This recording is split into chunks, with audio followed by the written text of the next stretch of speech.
Parole d'auteur.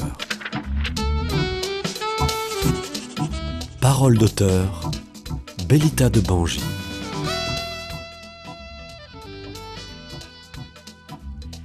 Chers amis et auditeurs de Radio Présence, bonjour.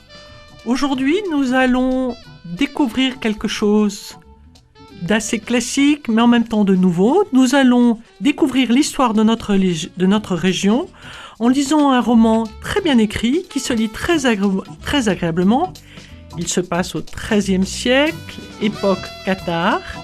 C'est rempli d'intrigues politiques et religieuses, d'histoires d'amour, mais aussi d'histoires d'aujourd'hui. Et il y a aussi un peu de merveilleux dans ce livre, À l'ombre de Monget, écrit par Rosie Guillem. Rosie Guillem, bonjour. Je suis très contente de vous recevoir à Radio Présence. Et je vais permettre à nos auditeurs de découvrir une personne qui n'est pas encore très connue, malgré les 19 romans que vous avez écrits, qui se passent tous dans la région.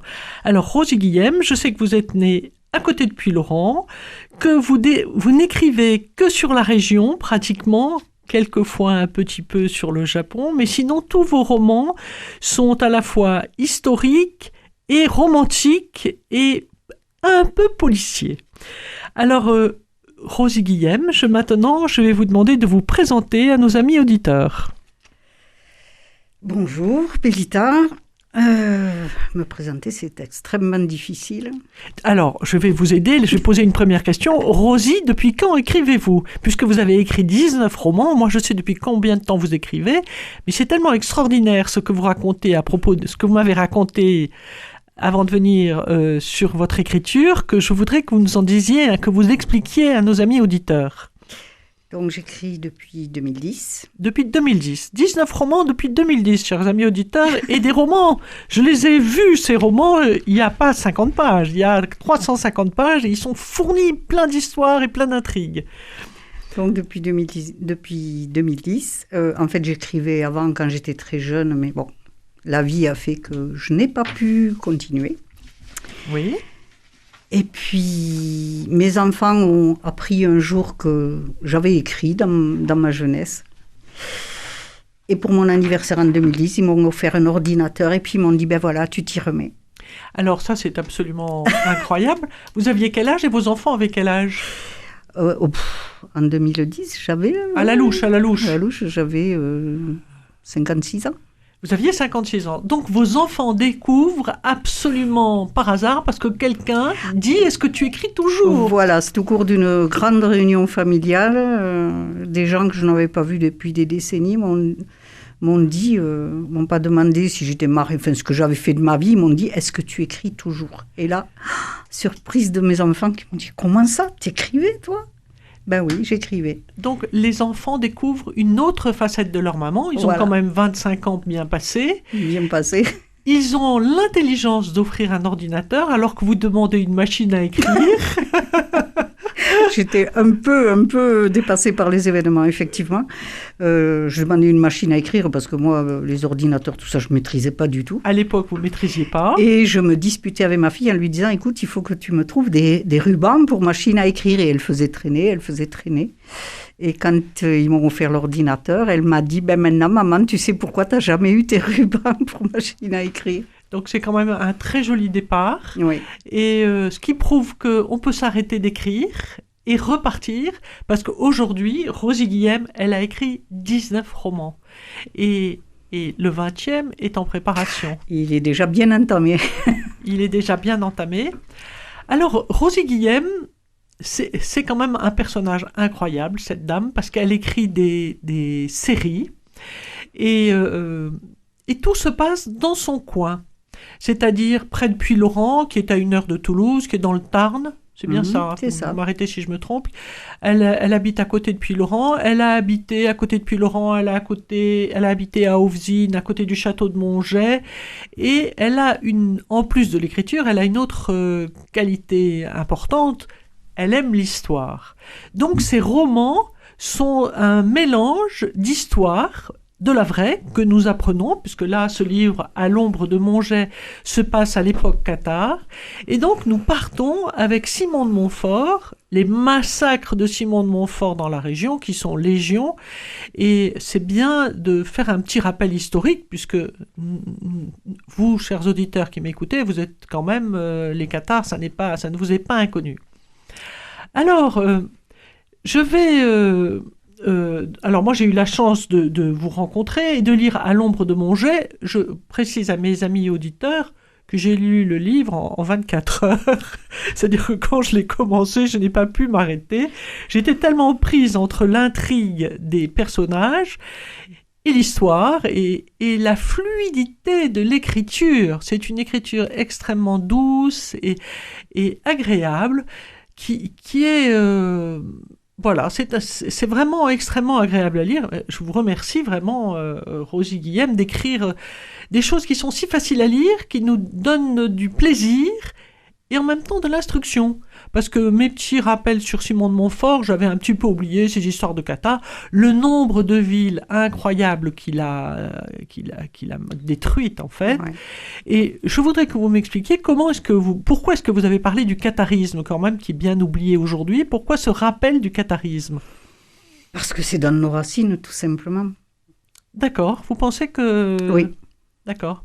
Alors, le fait d'habiter Puylaurens, aujourd'hui vous habitez Puylaurens après avoir habité Auvzine au pied du château de Montjet, qui ont été des lieux où les cathares sont passés. Est-ce que vous pensez que les gens ont ça dans leur sang aussi? Ils y pensent encore ou... Je ne sais pas. Ceux qui s'intéressent à l'histoire, sûrement. Oui. On a quand même un passé cathare assez lourd, assez... Ah ben, en vous lisant, je découvre que nous avons un passé cathare terrible. Je suis passionnée par l'histoire de ma région. Ça, oui. C'est quelque chose que... En fait, vous la vivez. Dans votre livre, vous la vivez. Oui, en fait, je vis avec mes personnages. Ah oui, ça se sent. Ça se sent. C'est-à-dire que je ne raconte pas l'histoire de quelqu'un qui m'est étranger. Je vis avec eux. Oui. Mais ça se sent tout à fait. Il y a dans votre façon d'écrire, on a l'impression que Dame Béatrice, Dame Aude... Voilà, moi j'étais avec elle au château, j'ai vécu le massacre cathare. Voilà, Oui, ça dans votre écriture, on sent votre présence. Vous n'êtes pas distante de vos héros. Non, pas du tout. Vous n'êtes pas du tout distante. Alors, dans ce livre, À l'ombre de mon jet, il y a du merveilleux.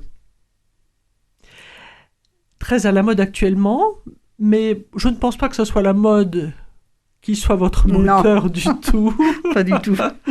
Donc, Harry Potter, Marc Lévy, tout ça, c'est... Non, j'ai lu.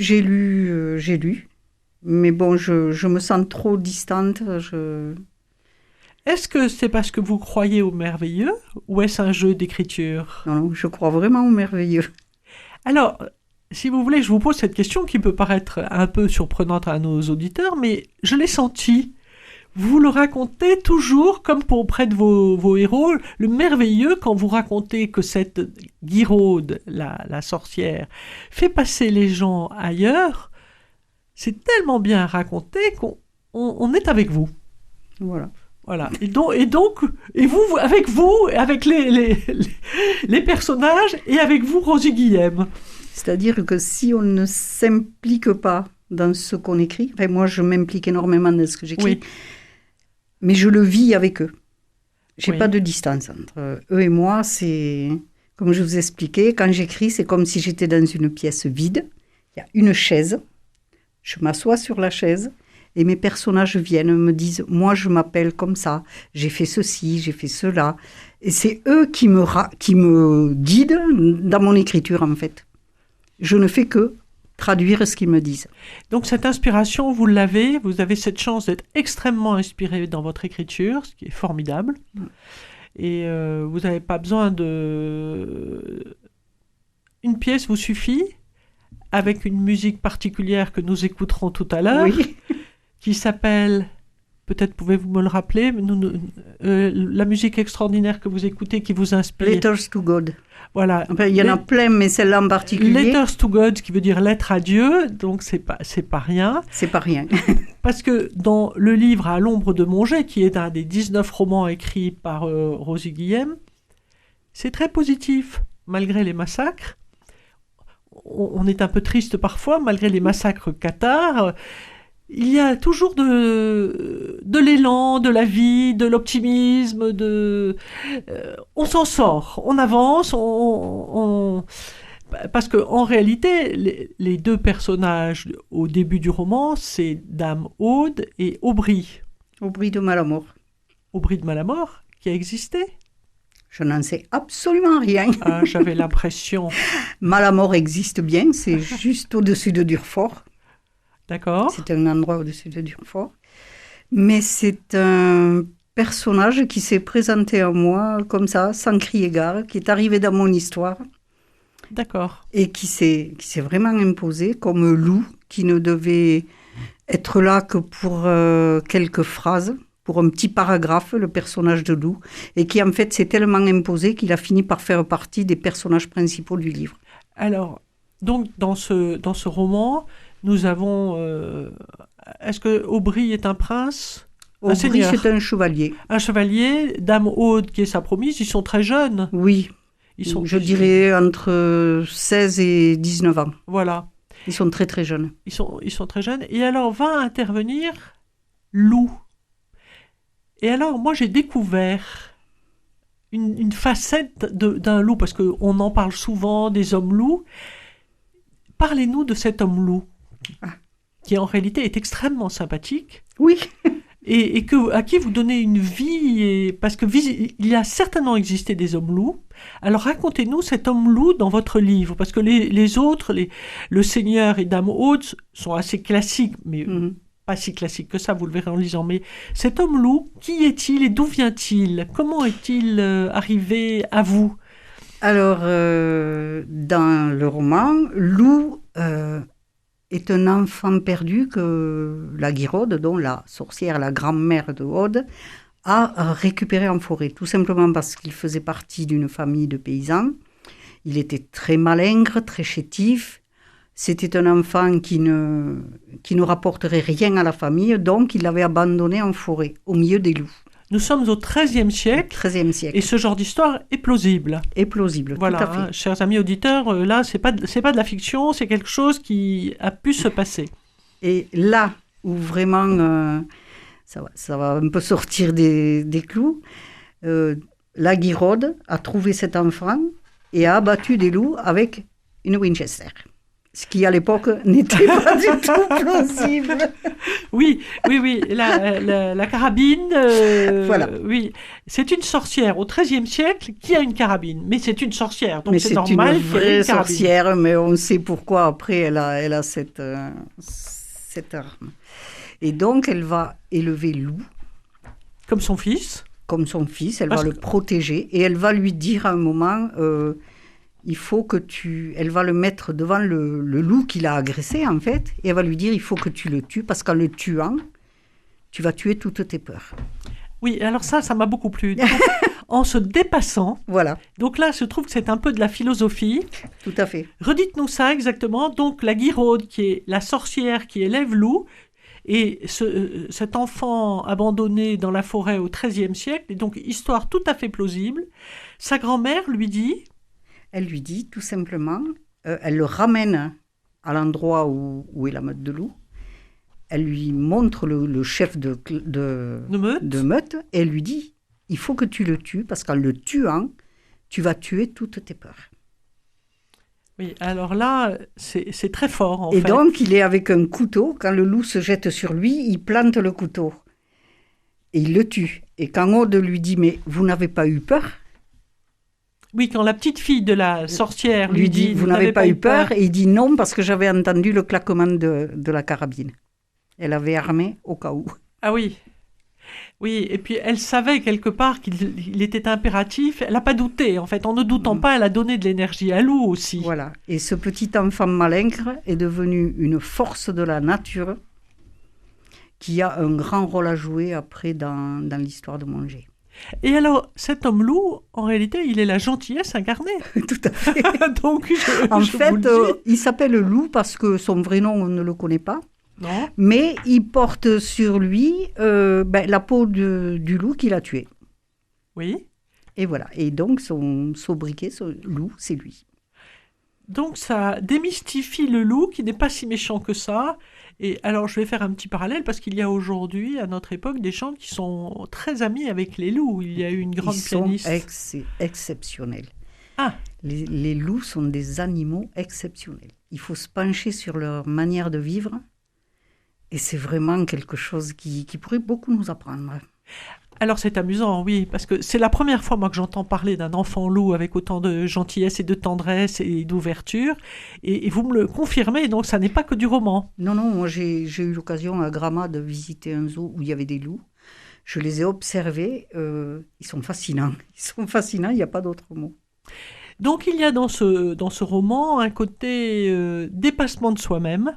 Et Oui. c'est Lou qui nous le montre. Alors après, le Seigneur qu'il se dépasse, ça paraît normal, mais cet enfant abandonné, qu'il arrive à se dépasser et à faire tant de choses positives dans le livre, c'est aussi une petite lueur extrêmement agréable dans la lecture de ce livre.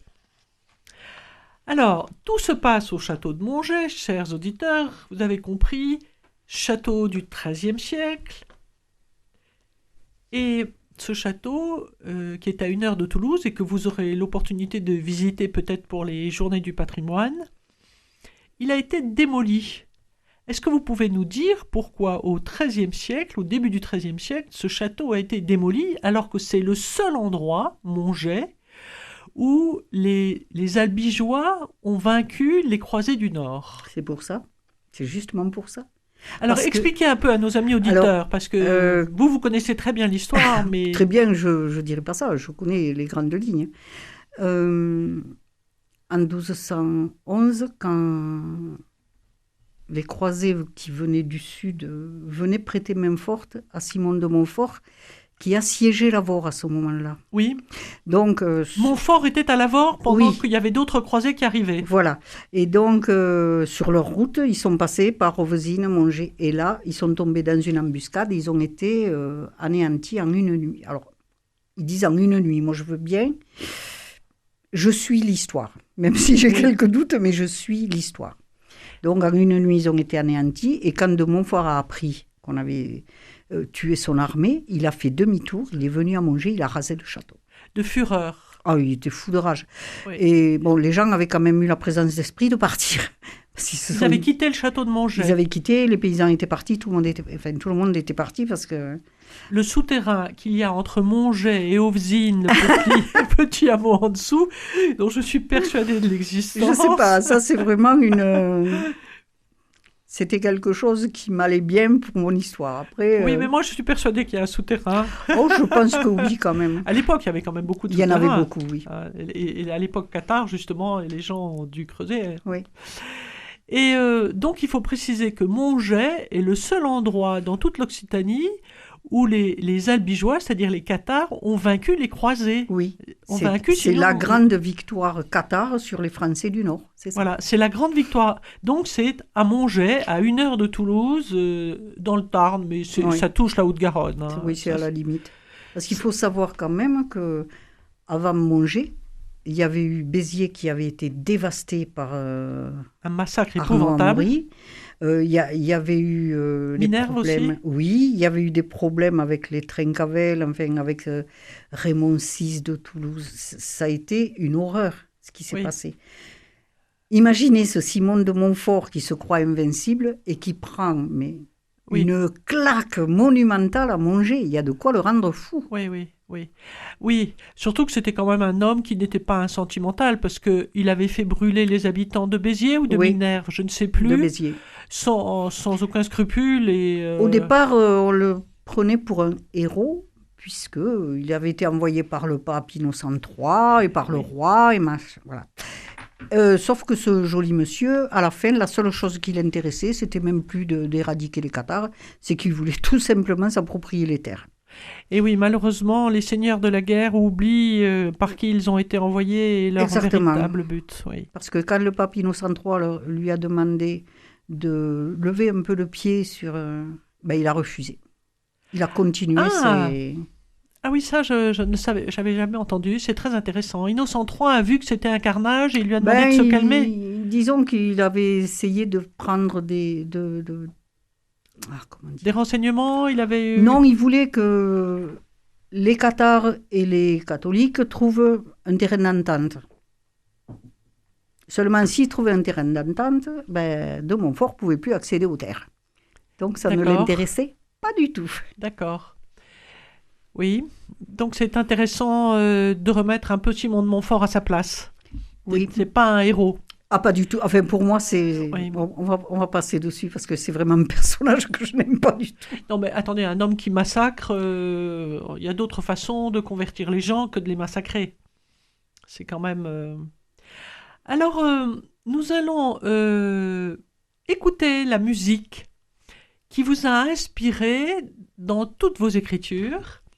Alors, cette musique, ça s'appelle Letters to God, et c'est écrit par Two Steps from Hell. Two Steps for Hell.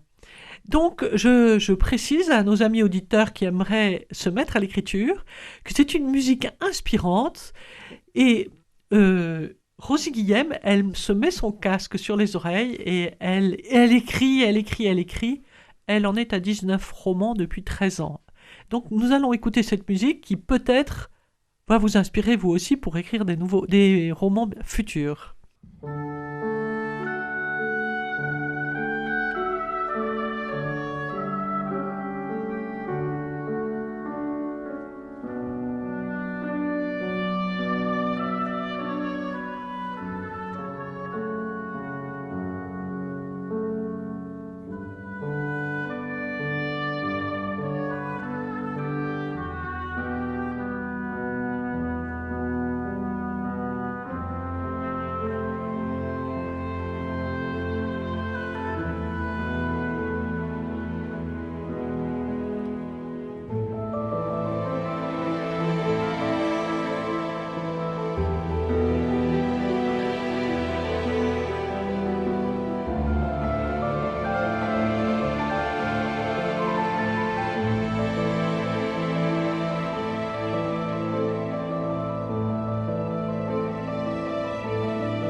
Parole d'auteur.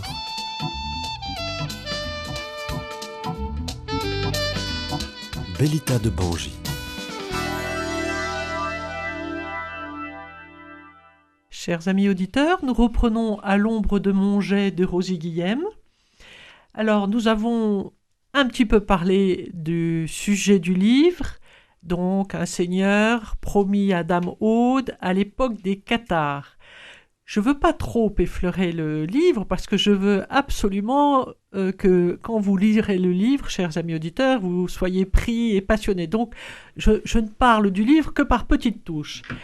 J'ai noté après la lecture de ce livre qu'il y avait 4 femmes qui avaient un rôle très important. C'est donc Aude et Dame Aude, la Guiraude, Giralda de Laurac, Dame et Dame Béatrice et la servante Mélissande. Donc ça en fait encore plus.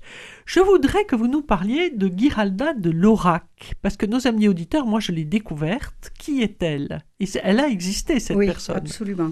Donc encore une raison d'apprendre l'histoire tout en passant un très bon moment.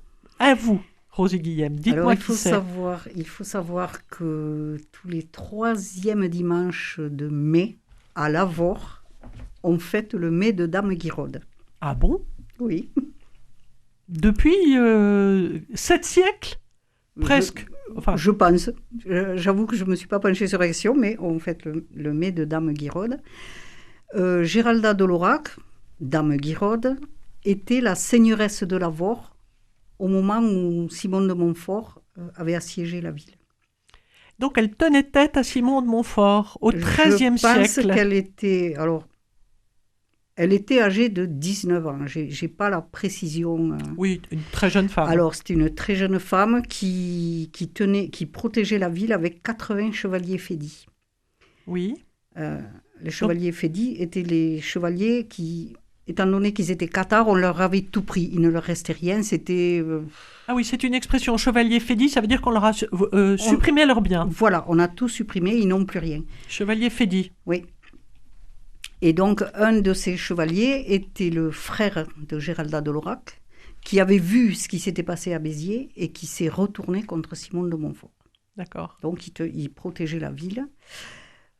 Alors, une version dit que Dame Guiraude serait montée sur les remparts de Lavore, qu'elle aurait soulevé ses jupes et montré son derrière à de Montfort en disant « Venez le chercher ». Bon, mais malheureusement pour elle, ils ont réussi à rentrer dans la ville. Oui, mais néanmoins, cette Giralda de Laurac, c'est quand même une femme extraordinaire. On est au XIIIe siècle. Oui. Elle avait un courage énorme. Elle était veuve. C'était son mari à l'origine qui était seigneur de Lavore et qui a été tué. D'accord. Elle était veuve. C'était déjà une jeune veuve. Oui. Et enceinte, paraît-il. Alors là, j'ai pas vraiment... oui, c'est ce qu'on dit. Non, voilà. Alors donc, je me suis dit, pourquoi pas, oui. Oui. Mais elle a fini dans un puits, empierrée vivante. Ah oui, c'est assez horrible. Et il y a toujours horrible. le puits à Lavore. Ah oui, qui est en plein centre-ville? Il n'est pas en centre-ville, il est, quand on rentre à la ville, je pense qu'il est sur la gauche, dans une espèce de combe un peu en bas, là. Oui. Donc, vous remettez à l'honneur cette femme qui a été extrêmement courageuse. Bon, évidemment, Aude et Dame Aude sont des personnages importants, mais bon, là, ce sont des personnages inventés, mais cette Giralda de Laurac... est bien réelle. Elle est bien réelle, et c'est important, finalement. Au Moyen-Âge, il y a eu des femmes qui ont eu des rôles très importants, même si elles ont fini massacrées, elles ont quand même tenu tête, et c'est bien qu'on lui rende hommage encore aujourd'hui. Oui. Ça, c'est... Alors... Je précise que ce livre qui se passe complètement au Moyen-Âge, donc en 1200, au XIIIe siècle, a quelques formules moyenâgeuses, mais pas trop, ce qui fait qu'il est très facile à lire, mais ce qui nous dépayse aussi, qui nous permet de nous y retrouver. Donc on parle de Dame Béatrice, de Dame Aude, de Seigneur, enfin ils s'appellent toujours de façon pas comme nous aujourd'hui, et donc nous sommes transportés dans cette époque, ce qui est très agréable et qui permet une lecture rêveuse, facile. Alors, je voudrais après, parce que toujours, donc on vous a donné les quelques points importants de ce livre, chers amis auditeurs, pour vous donner envie de lire ce livre. Mais il y a aussi beaucoup d'autres livres, et j'aimerais que Rosie Guillem nous parle un peu de sa série des dragons. Parce que sa série des dragons, donc 19 romans, il y en a 3 qui ont été écrits, Et les lecteurs de Rosie Guillem lui demandent avec insistance d'écrire le 4e roman qui est en cours. Alors, pouvez-vous nous parler, Rosie Guillem, de ce livre des dragons? Alors, ça, c'était... Disons que j'ai voulu rompre un peu avec les livres historiques, changer un peu d'atmosphère. D'accord. Et un de mes fils m'a dit, qu'est-ce que tu aimerais écrire, toi? Moi, je suis une inconditionnelle de Tolkien. Mais alors, j'ai lu les livres en long, en large, en travers. Voilà. Vous êtes complètement de notre époque. Oui, complètement. Oui, Tolkien fait un malheur. Tous les jeunes l'ont lu. Mais moi, il y a très longtemps que je les ai lus. Vous étiez en avance. D'ailleurs, petite anecdote, quand j'ai su qu'ils avaient fait un film sur Le Seigneur des Anneaux, j'ai décidé d'amener mes 2 plus jeunes garçons au cinéma. Alors, je n'allais jamais au cinéma, mais là, je me suis dit, je veux absolument voir ce qu'ils ont fait de ce bouquin. Et quand j'ai dit à mes garçons, je vous amène au cinéma, ils m'ont regardé avec des yeux ronds, au cinéma, et on va voir quoi? Le Seigneur des Anneaux. Et la réflexion d'un de mes garçons, encore un truc de fille. Ah oui, ah non, alors là, c'était... C'était à mourir de rire. Oui, oui. Mais c'était vraiment du parti pris. Parce que, voilà, des anneaux, des filles, mais bon, bref, peu importe. Oui. Donc, vous allez voir ce film avec on va vos voir fils. ce film. Au début, premier volet du film, on est 15 dans la salle. Et là, je vois que les gens ne connaissent absolument pas les bouquins. Deuxième volet du film. La salle est pleine. Et pour la 3e édition, on faisait la queue dehors. D'accord. Donc, quand on trouve un bon bouquin, Peter Jackson a fait une merveille. Bon, il n'a pas tout mis, parce que quand on voit Tolkien, ce qu'il a écrit, Le Seigneur des Anneaux, c'est énorme. On ne pouvait pas tout mettre dans un film. Oui, je pense qu'il fallait couper. Oui. Et je pense qu'il a quand même choisi les meilleures scènes, et c'était vraiment que du bonheur. Oui. Et moi, je me dis, si un jour j'ai la chance d'arriver à ça, ça sera vraiment... Donc, vous avez été très inspiré par Le Oui. Seigneur des Anneaux de Tolkien. Oui, Et alors, Le Roi Dragon, qui a déjà quand même 3 tomes. oui. Et à ma grande surprise, ce sont les plus jeunes qui me demandent... ma plus jeune lectrice avait 10 ans et demi. Oui. Là, actuellement, j'ai une petite Aline qui a 11 ans et qui a lu les 3 tomes depuis le 16 juin. Alors, tout à l'heure, j'ai fait une petite allusion avec Harry Potter et je le maintiens. Parce que moi, je n'ai pas lu encore Le Roi Dragon, mais je le lirai certainement bientôt et avec plaisir, parce que j'ai lu ce livre à l'ombre de mon jet avec bonheur, et je pense que je lirai d'autres livres de Rosie Guillem avec plaisir, et puis j'ai envie de la connaître davantage. Donc dans Le Roi Dragon, j'ai quand même un petit peu traversé le livre. J'ai vu qu'il y avait des elfes, des fées, qu'il y avait des anges, qu'il y avait des vraies villes, comme Shambhala dans l'Himalaya. Et ça me fait penser quand même à Harry Potter, à ce rêve mêlé de réalité, puisque Harry Potter, ça se passe en Angleterre, mais vous allez carrément... Moi, je vais partout. Vous allez partout.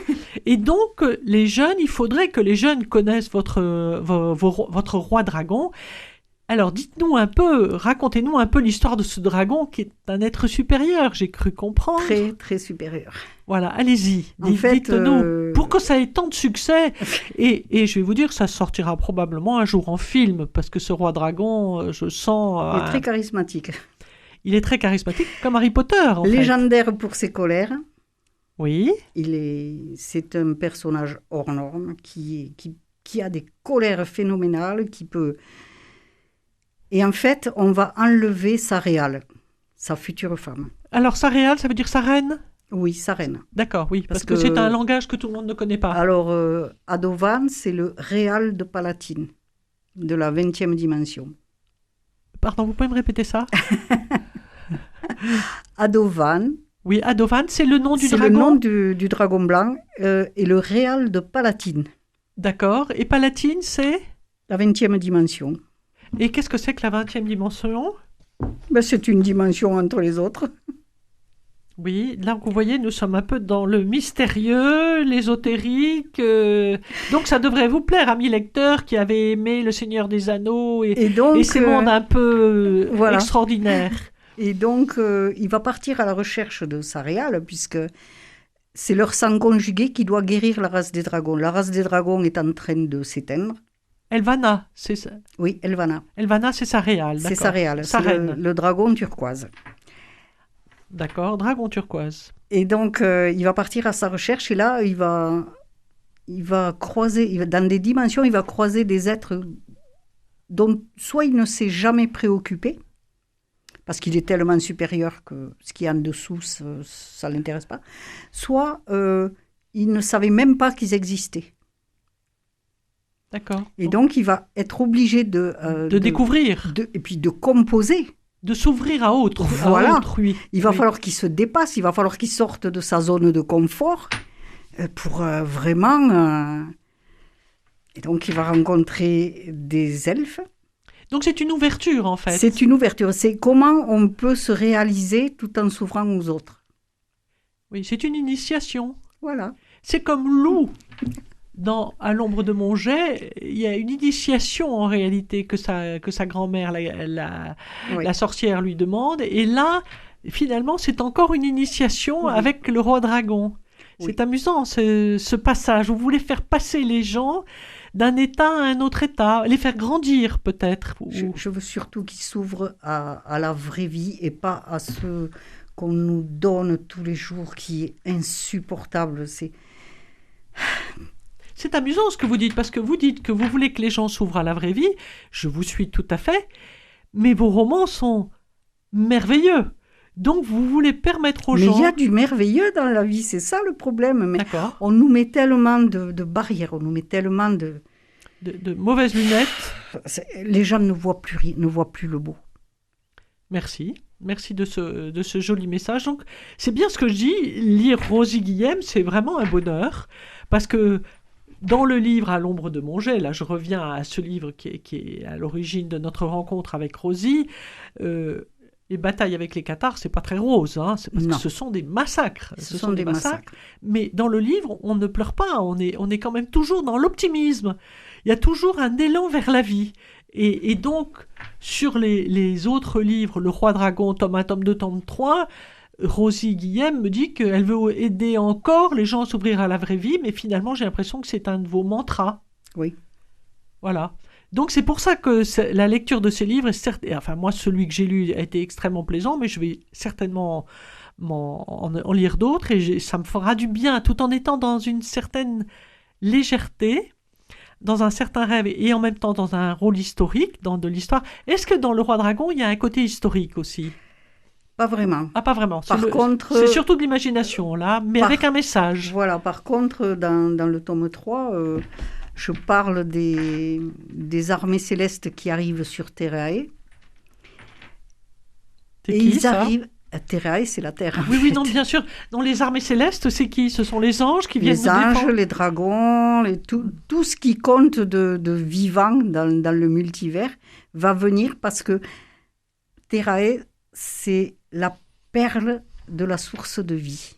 D'ailleurs, les anges ne comprennent pas pourquoi la source de vie, certains diront Dieu, a choisi cette petite boule où il n'y a rien, il n'y a pas de magie, les gens sont comme des gamins insupportables et tout.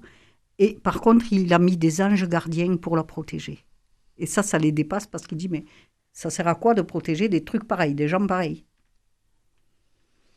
Et donc, ils vont arriver dans une petite église où se trouve le portail temporel. Et quand ils vont arriver, qu'ils vont se retrouver à l'intérieur de l'église, il n'y a que les murs, il n'y a rien dedans.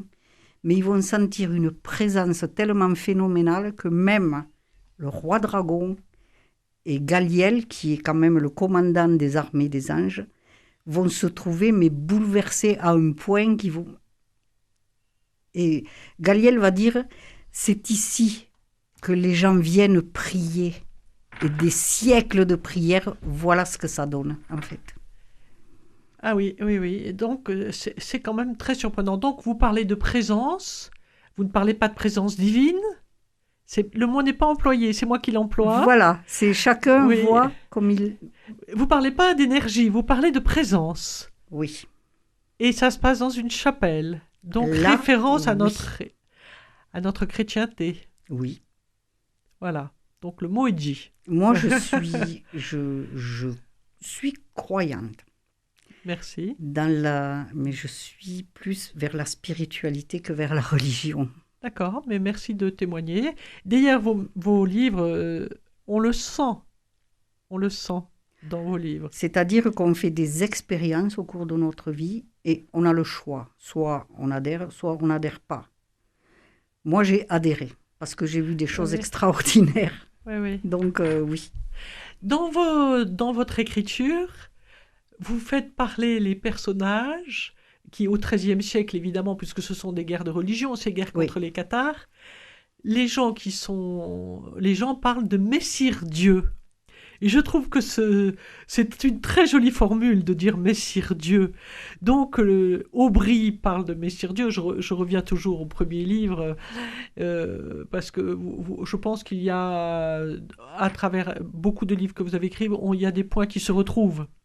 Puisque vous êtes quand même, c'est vous l'auteur, et vos messages doivent se retrouver à travers tous vos livres. Donc vous, dans le livre, vous parlez de Messire Dieu, ce que je trouve une très jolie formule, de rendre hommage sans dire Dieu qui ne pourrait absolument pas aller, et c'est adapté à l'époque. Est-ce que c'est une formule qui a existé ou est-ce que c'est une invention de votre part? Je n'en ai aucune idée. Je pense que ça a pu exister. Il me semble que j'ai entendu ou vu quelque chose, mais je ne l'affirmerai pas à 100%. D'accord. Alors, je voudrais parler encore d'un autre livre, celui qui se passe tout près de chez vous, encore, chers amis auditeurs, près de la forêt Ramondens, Oui, forêt de Ramondens, au lac du Lampi. au lac du Lampi, qui est à 1h15 de Toulouse. Donc, alors c'est le Tarn aussi?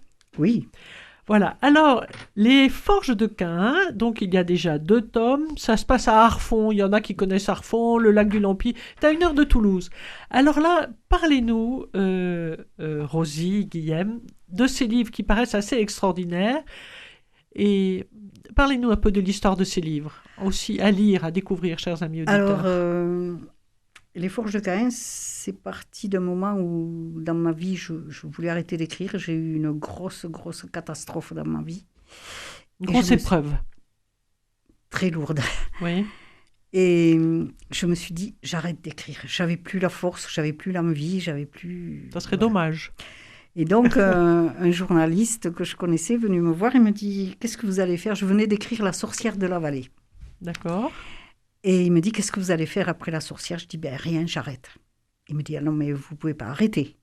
Vous voyez que je ne suis pas la seule à dire à Rosie Guillaume de continuer à écrire. Alors, sur le coup, j'étais un peu... Il me dit, écoutez, on va faire un deal. Je vous présente à un de mes amis. Vous allez parler avec lui. Si lui n'arrive pas à vous convaincre, ben vous arrêtez. D'accord. Et donc, il m'a dirigé vers un de ses amis qui est d'Arfon. Et j'ai mis longtemps à me décider pour l'appeler quand même. Puis je l'ai appelé et puis je suis partie le voir avec mon fils. On a un peu discuté de ces fameuses bornes périmétrales qui se trouvent dans la forêt de Ramondens. Les bornes périmétrales, qui datent de Oui. quelle époque? 1200, peut-être même avant. Vous entendez, chers amis auditeurs, on est toujours dans l'histoire au XIIe, XIIIe siècle. C'est pour ça que c'est Et passionnant donc, aussi. là, il me parle, il dit à mon fils, il faut absolument que votre maman m'écrive quelque chose sur Jean Ferron. Ok, c'est qui Jean Ferron? Alors, il faut savoir que... Il a existé, donc encore un personnage Absolument, qui il a existait. été exécuté à Ramondens en 1341. Parce qu'en 1338, il a massacré le forgeron de Ramondens. Donc la forêt à Arfon. Voilà, la forêt, qui à 1 heure de l'époque Toulouse. n'était pas une forêt. Il faut savoir que là-haut, il y avait beaucoup de monde. Il y avait Ah oui. les hospitaliers de Saint-Jean, il y avait les Chartreux d'Escoussens, il y avait les dames de Prouille, et tout ça, c'était des grosses propriétés. Il y intéressant. avait des bergers, il y avait des forgerons, il y avait tous les corps de métier problème, c'est que tant que les terres n'étaient pas délimitées, tout ce joli monde se tapait allègrement sur la figure parce qu'un était allé chez celui-là, il n'avait pas allé là. Enfin, c'était un peu la foire d'empoigne. Donc, on a mis ces bornes périmétrales qui sont avec les armoiries. D'un côté, par exemple, les armoiries des hospitaliers, et de l'autre côté de la borne, c'était celle des dames de Prouille ou des Chartreux. D'accord, c'est très intéressant, oui. Et donc, ce Jean Ferron a massacré le forgeron. On ne va pas dire qu'il l'a tué, parce que quand vous tuez quelqu'un, en principe, c'est très rapide. Là, le gars, il a mis 4 jours à mourir. Ah, ça, c'est horrible. Ouais, ça, oui, Ouais. oui, oui. Bon, recherche faite, il s'avère que le forgeron était un type absolument détestable, Oui. qui avait déjà eu maille à partir avec pas mal de monde de là-haut. Donc, je dis, OK, j'accepte le défi. Et je dis à Jean-Michel, je dis, mais il me manque l'essentiel quand même pour écrire un livre. Il me dit, Et vous manquez quoi? le mobile? Ah oui, oui, le mobile du meurtre, oui, oui, parce que c'est comme un Pourquoi polar, sauf que c'est un polar vrai. Pourquoi il a fait ça? Bon, il commence à me dire, bon, alors le mobile, il est enterré sous 3 mètres d'archives. Et oui, oui. Dans les archives départementales de l'Aude. Il me dit, on n'est pas prêt de les avoir. Et je dis, je fais quoi? Il me dit, ben, vous faites ce que vous voulez. Vous inventez. Et j'ai inventé un mobile. D'accord, donc c'est vous qui avez inventé le mobile, mais les personnages sont vrais, le lieu Ah oui. est vrai. Oui, absolument. Donc ça, c'est passionnant. Alors, c'est amusant ce que vous dites sur Arfon, parce que maintenant, Arfon est un lieu on ne peut plus paisible et qui a un charme fou. Et de penser qu'au XIIIe siècle, c'était très habité, c'est incroyable. Alors, vous m'avez dit aussi que vous aviez organisé des sorties. Oui. Chers amis auditeurs, écoutez bien ça. Ces bornes avec les armes des dames de Prouille, des armes de Chartreux qui datent du XIIIe siècle, ou avec les armes des hospitaliers, elles sont encore dans la forêt de Ramondens, Ah oui, absolument. à côté du lac du Lampi ou à côté d'Arfon. Qu'à l'heure actuelle, on en a répertorié 75. Ah, il y en a 75. Il reste encore 75 bornes. Je crois que c'est ça. Oui, enfin ça fait quand tromper. même, c'est pas 3 ou 4. Donc, Rosie Guillem, elle a déjà organisé ça. Donc ça, c'est... Alors, ça, il faut le mettre dans un coin de votre oreille.